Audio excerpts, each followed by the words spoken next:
કામરેજમાં કાયદો અને વ્યવસ્થાની સ્થિતિ, પત્રકારના પુત્ર પર હુમલો, પોલીસની નિષ્ક્રિયતા પર ગુસ્સો. કામરેજ વિસ્તારમાં ગુનેગારોને હવે પોલીસનો ડર રહ્યો નથી. 30 માર્ચ 2024ના રોજ સાંજે બે અજાણ્યા માણસોએ પત્રકારના પુત્ર ભાવેશ મનસુખભાઈ ગોરસિયા પર લાકડીઓ વડે હુમલો કર્યો, જેના કારણે કામરેજ ગલતેશ્વર રોડ પર જીવલેણ હુમલો થયો, જેનાથી સમગ્ર જિલ્લામાં ખળભળાટ મચી ગયો. આશ્ચર્યજનક રીતે પોલીસ જે સામાન્ય રીતે આવા ગંભીર કેસોમાં તાત્કાલિક કાર્યવાહી કરે છે, તેવા ગંભીર ઘટનામાં આરોપીને પકડવામાં અત્યાર સુધી નિષ્ફળ ગઈ છે. પીડિત ભાવેશ ગોરસિયા ગઈકાલે સાંજે કામરેજ ગામ નજીક ભરવાડના નેસડા પાસે તેની કાર રોકી તેની પ્રતિક્રિયા આપે તે પહેલા તેઓ ભાવેશ પર લાકડી વડે હુમલો કર્યો અને તેને માર માર્યો. ગંભીર ઇજાઓ અને સર્જરી હુમલાખોરોએ ભાવેશને ક્રૂરતાથી માર માર્યો, જેના કારણે તેના હાથ અને શરીરના અન્ય ભાગોમાં ગંભીર ફ્રેક્ચર થયા. તે હાલમાં સુરતની સૈક હોસ્પિટલમાં સારવાર હેઠળ છે, જ્યાં તેની હાલત ગંભીર હોવાનું જાણવા મળે છે. તેની સર્જરી ચાલી રહી છે.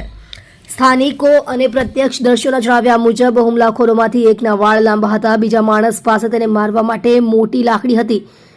પોલીસની કામગીરી અંગે પ્રશ્નો અરજીકર્તાઓ અત્યંત ગુસ્સે છે. તેઓ કહે છે કે જો કોઈનો કૂતરો ખોવાઈ જાય તો પોલીસ તેને કલાકોમાં જ શોધી કાઢે છે, પરંતુ જ્યારે કોઈ પત્રકારના પરિવાર પર જાહેર રસ્તા પર હુમલો થાય છે ત્યારે તેઓ લાચાર કેમ લાગે છે? શું સાથીઓ, પોલીસ ફક્ત નાના કિસ્સાઓમાં જ સક્રિય છે?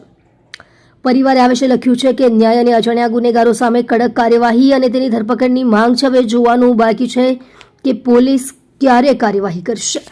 તમે જોઈ રહ્યા છો DNY ન્યૂઝ ચેનલ રમન કૌરની સાથે.